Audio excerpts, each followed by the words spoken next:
بسم اللہ الرحمن الرحیم۔ ارطغرل غازی کون ہیں؟ ارطغرل غازی کو عثمانیہ سلطنت کا مؤجد مانا جاتا ہے۔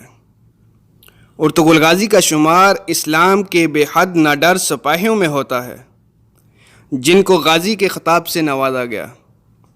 آپ نہ صرف ایک ناڈر سپاہی تھے بلکہ آپ کے سینے میں اسلام کی بے پناہ محبت بھی تھی۔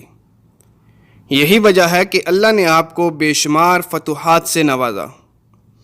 ویسے تو آپ کے حالات زندگی کے بارے میں کہیں بھی کوئی تحریری ثبوت نہیں ملتے سوائے سلطنت عثمانیہ کے کہ آپ کے بیٹے عثمان سلطنت عثمانیہ کے بانی ہیں۔ سلطنت عثمانیہ کے وجود آنے کے تقریباً 1 صدی کے بعد ارطغرل غازی کے بارے میں تحریر کیا گیا اور ایک سکہ جس پہ ارطغرل غازی کی تصویر بنی ہے اور اس پر ترکی اور عربی زبانوں میں آپ کا نام لکھا گیا۔ اس سے معلوم ہوتا ہے آپ یقیناً اپنے دور کے نامور سپہ سالار رہے ہوں گے، کیونکہ اس دور میں ایسے ہی جرت کے تمغے دیے جاتے تھے۔ اس کے علاوہ آپ کی زندگی کا سفر یہاں سے شروع ہوتا ہے کہ آپ سلمان شاہ کے بیٹے ہیں۔ سلمان شاہ کا دور 13ویں صدی سے شروع ہوتا ہے، جس وقت امت مسلمہ پر ایک مشکل وقت کی گھڑی تھی۔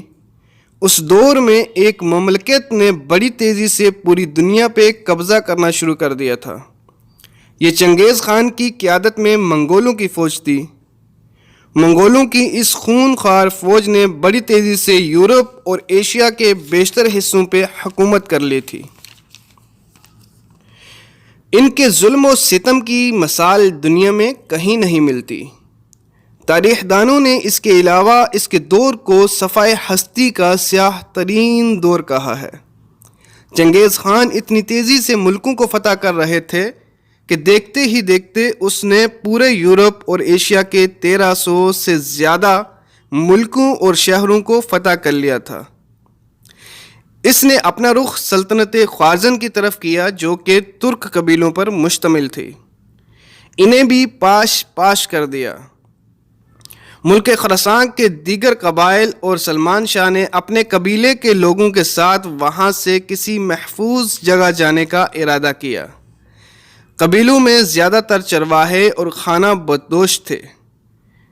ان کو جہاں سرسبز علاقہ نظر آیا وہیں خیمے ڈال لیے، جبکہ بعض نے ایران، شام اور مصر کا رخ کیا۔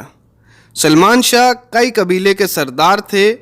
آپ نے اپنے قبیلے کے ہمراہ شام کا رخ کیا۔ آپ کا قبیلہ دوسروں کی بنسبت زیادہ قوی اور جنگجو تھا۔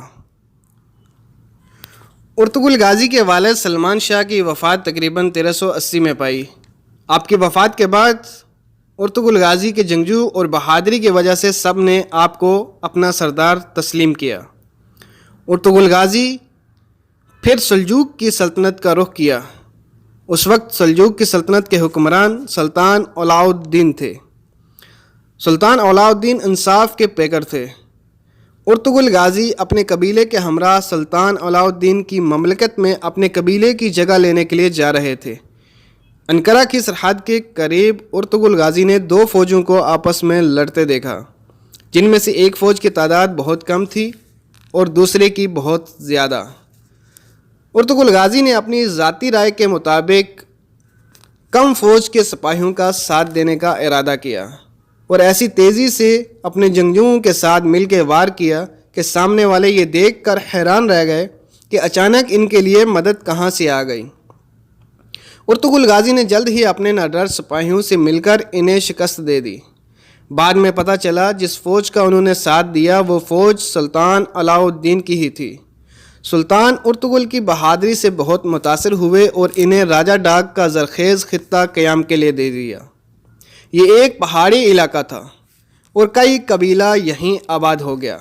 ایسا کرنے میں سلطان کی ایک حکمت یہ بھی تھی کہ سلجوق کی سرحد آپ اور آپ کے بہادر قبیلے کی وجہ سے محفوظ ہو جائے گی، اور ساتھ ہی آپ کو یہ بھی اجازت دے دی کہ آپ آس پاس کے علاقوں کو فتح کرو اور انہیں سلطنت میں شامل کرو۔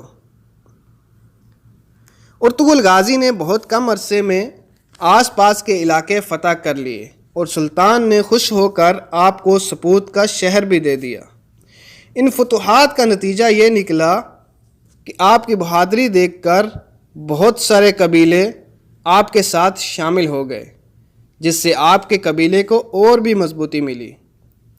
پھر ینی شہر اور بورسا کے درمیان ایک جنگ میں سلطان علاء الدین کی جانب سے ایک جنگ لڑی اور تتاریوں اور باستینیوں کی متحدہ فوج کو شکست دے دی۔ سلطان نے ان کے شہر کو بھی ارطغرل غازی کو دے دیا اور ان کی پوری جاگیر کو سلطان رکھا۔ ارطغرل غازی کی شادی حلیمہ سلطان سے ہوئی۔ ان سے ان کے 3 بیٹے تھے، جس میں سے سب سے چھوٹے بیٹے کا نام عثمان تھا۔ وہ بھی آپ کی طرح بہادر اور اسلام سے پیار کرنے والے تھے۔ ارطغرل غازی نے 90 سال کی عمر میں وفات پائی۔ آپ کی وفات کے بعد آپ کے چھوٹے بیٹے عثمان کئی قبیلے کے سردار بنے۔ 1299 میں سلجوقی سلطنت کا خاتمہ ہو گیا۔ پھر عثمان غازی نے اپنے مفتوح علاقوں میں خود مختاری حکومت کا اعلان کر دیا اور یوں پھر سلطنت عثمانیہ وجود میں آئی۔